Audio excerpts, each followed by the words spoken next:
I want to open up this Monday after Thanksgiving and talk a little bit about humanity. Humanity, what we all seem to cling on to as the one thing that makes us different, right, than every other wild beast on the planet. That and opposable thumbs, right, gives us that advantage. But humanity. Now, last week, the day paper dedicated 984 words to commemorate the life of a man who owned a gun shop since the early 70s. Man who's been on the show a number of times. And these words chronicled his achievements and inevitably touched upon some of his lifetime controversies, which there were many. I mean, less than 1,000 words on a single sheet of paper becomes the target of criticism from certain corners around the state. So a man's died. 80 years old, 8 plus years old. And the progressive liberal voices, self-proclaimed patriots, felt compelled to dissect and critique this 984 words. So a man just dies. And they put a piece about him in the paper. And this could be anybody.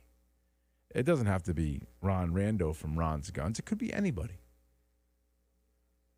And the jackals, the parasites of the universe, automatically go on the attack. I can't put into words these keyboard warriors whose lifetime achievements could be contained in a thimble, taking to their digital platforms to assail the character and the legacy of someone who had just died, someone they probably never met. Now, again, take away your differences of opinion on the Second Amendment or even the First Amendment, because Ron had a passion for free speech as well. But the guy just died. And you can't wait to smear humanity. Where is it? Family grieves today. Actually, they're burying Ron today. And that the self-proclaimed champions of tolerance choose this moment to unleash their rampage of criticism.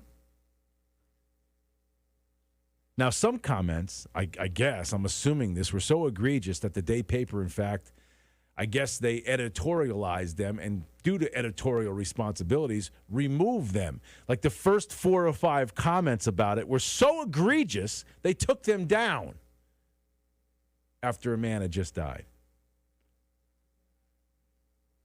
An old man lies in a coffin, and the liberal Gestapo feels compelled to twist a knife in the back of the man that they probably never spent 5 minutes with.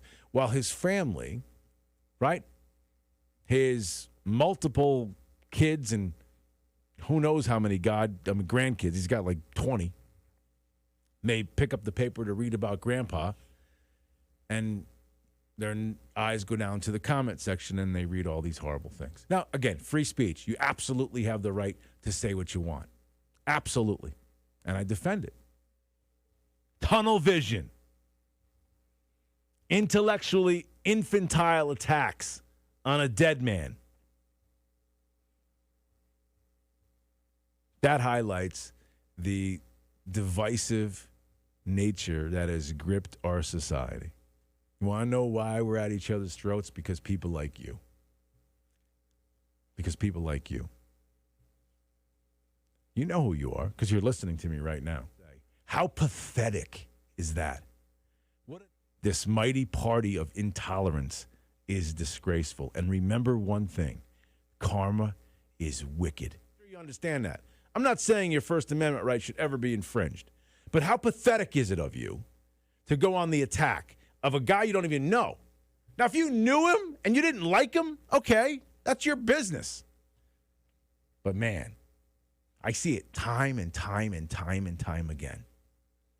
The weakest of all of us are the ones seemingly that make these social media posts. You are the weakest. Pathetic.